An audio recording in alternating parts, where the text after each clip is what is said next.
Sir আমরা তো বারবার আশ্বস্ত হচ্ছি, আমরা 2013 সাল থেকে আমরা এই আন্দোলন করে আসতেছি।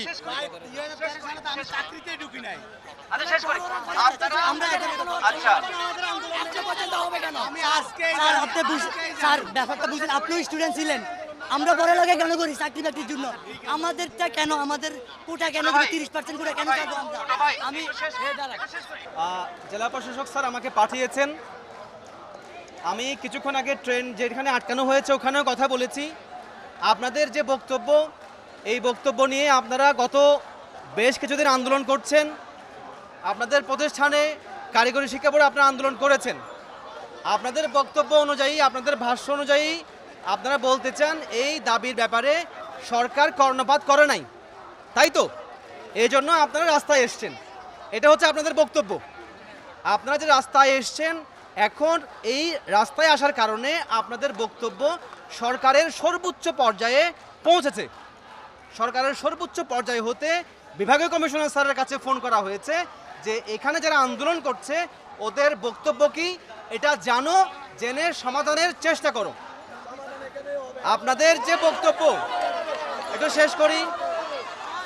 যেটা জানলাম আপনাদের কাছ থেকে, এটা হচ্ছে একটা হাইকোর্টের রায়। হাইকোর্টের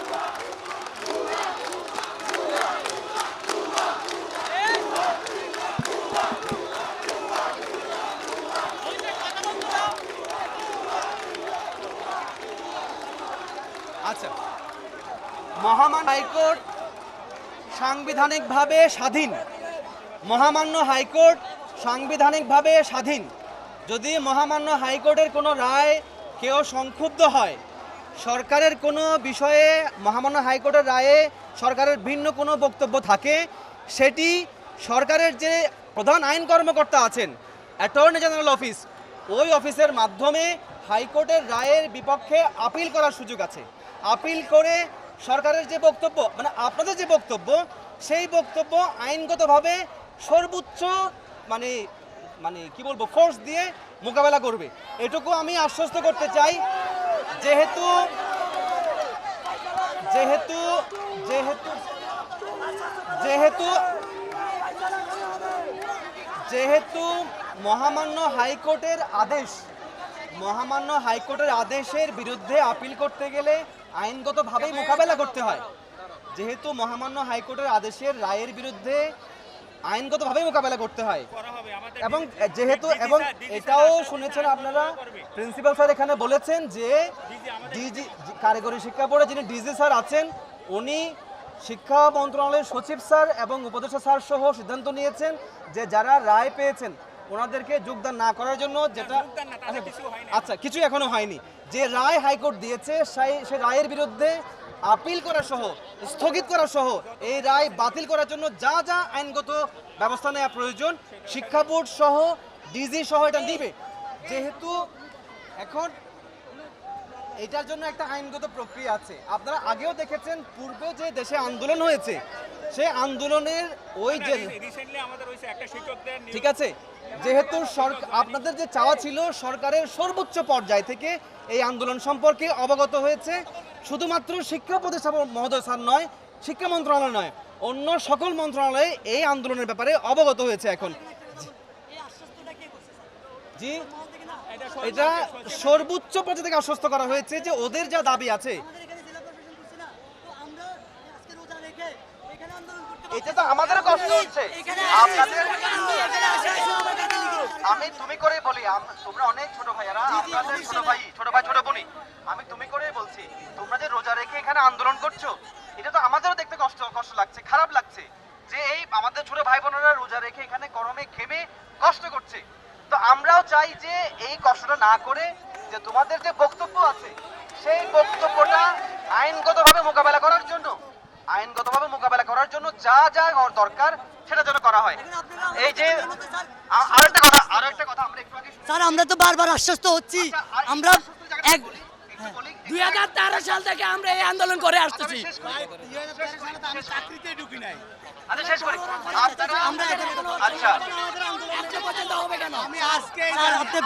স্যার ব্যাপারটা বুঝলেন, আপনিও স্টুডেন্ট ছিলেন, আমরা পড়ালেখা কেন করি চাকরি বাকরির জন্য আমাদেরটা কেন আমাদের কোটা কেন 30% কোটা কেন চাবো আমরা আমি উৎসবের খুশি হবে নগদে বেশি, কারণ ঘন্টায় ঘন্টায় আছে গিফট জেতার সুযোগ।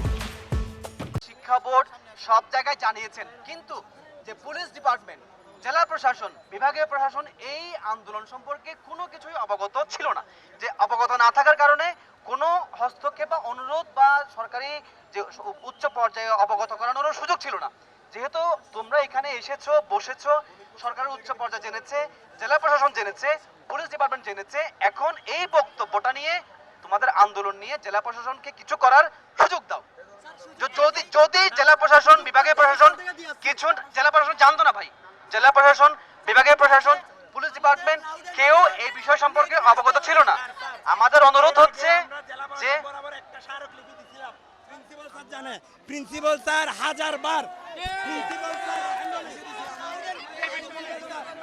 শোনেন শোনেন শোনেন আমি বলি আমাদের প্রিন্সিপাল স্যারকে, স্যার আপনি কয়বার দফা দিয়ে কারিগরি শিক্ষা বোর্ডে স্মারকলিপি পাঠাইছেন এটা বলেন আপনি। স্যার আমি বলি শোনেন শোনেন আমাদের ভাই আমাদের প্রিন্সিপাল ব্যর্থ যে উনি এখনো একটা আমাদের প্রিন্সিপাল এই বিষয়ে কোনো স্মারকলিপি হয় নাই স্যার এর আগে এই বিষয়ে কোনো স্মারকলিপি হয় নাই এর আগে স্যার কথা শুনো এর আগে কিন্তু তোমাদের যত স্মারকলিপি দিছো আমি অধিদপ্তরকে এটা এই ফরওয়ার্ডিং এটা পাঠাইছি। স্যার দাঁড়ান এবার কথা বলি জেলা প্রশাসনকে একটা সুযোগ দেন, জেলা প্রশাসন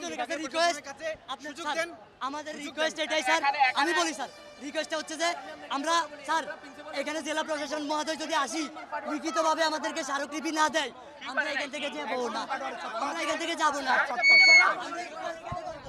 আমরা ইফতার এখানে করবো, আমরা ইফতার এখানে করবো। আমরা রোজা থাকি আন্দোলন করতেছি, উনি এসিতে বসে আছে, উনি এখানে কেন আসতে পারবে না? উনি তো স্টুডেন্ট ছিল আমাদের না, আমাদের অধিক কাজে থাকলে এখানে আসতে পারবে। আমরা আচ্ছা আমার মনে হয় পুলিশ প্রশাসন এবং যে কথাগুলো বলছে আমি বলি এগুলো শুনো, শোনো তোমাদের এই যে কয়েকদিন আগে আমাদের 29শে জানুয়ারি আমাদের শিক্ষকদের কথাটা শোনো না, আমাদের শিক্ষকদের যাতে জয়েন না করতে পারে এই জন্য কোর্টে রিট করছে এবং কোর্টে এটা স্থগিতাদেশ আনছে। শোনো আমাদের সচিব এবং ডিডি স্যার ওই স্থগিতাদের বিরুদ্ধে আবার ওই কোর্ট থেকে একদম ওই প্রধান বিচারপতি ওটা সুবিধা আছে, পরে শিক্ষকরা জয়েন করছে। আমি গতকাল অনলাইনে মিটিং হয়েছে, স্যার বলছে যে এই ব্যাপারে প্রয়োজনীয় পদক্ষেপ নেবেন এবং এটা কোর্টের রায় অবজারভেশনের জন্য একটু অপেক্ষা করা লাগবে। কোর্টের রায়টা কোর্টে তো স্বাধীন, কোর্টের রায়টা আমরা ইচ্ছা করলে রাতারাতি এই রায়টা আনার পরে পরিবারে পদক্ষেপ এবার আমি বলি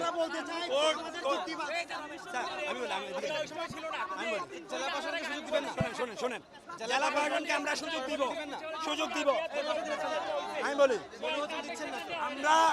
আমরা জেলা প্রশাসনকে সুযোগ দিব। জেলা প্রশাসন জনগণের কষ্ট বুঝতেছেন, জেলা প্রশাসন জানা, হ্যাঁ তাইলে উনি সব কাজ ফেলে এখানে আসুক, উনি হেঁটে আসুক আর হাইকোর্ট আর হাইকোর্ট এরকম একটা রায় দিছে কেন? হাইকোর্ট এরকম একটা বানোয়াট কোটার বিরুদ্ধে কোটা আন্দোলনে যা শহীদ হয়েছে তাদের রক্তের সাথে বেইমানি করে এরকম একটা আইন পাস করছে। আমরা তো হাইকোর্টের প্রতিনিধি নই, আমরা হাইকোর্ট স্বাধীন প্রতিষ্ঠান। স্যার আমি আমরা চাই আমরা যুক্তিভাবে কোনো রায় স্যার আমরা আর কথা বলতে পারতেছি না এটা তো হাইকোর্টে তো মহামান্য স্যার স্যার শুনেন স্যার। আচ্ছা আমি রিকোয়েস্ট স্যার আমার কথা জানাচ্ছি স্যার আমার রিকোয়েস্টটা শুনুন। আমার রিকোয়েস্ট হচ্ছে যে এটা যে আমরা আর এখানে বসে মানে পারতেছি না, আপনাদের সাথে আর কথা বলতে পারতেছি না। জেলা প্রশাসন যদি মহোদয় এখানে আসে স্মারকলিপি দেয়, তারপরে এখান থেকে পুরো রাস্তা ট্রেন দুইটাই সারি দিব।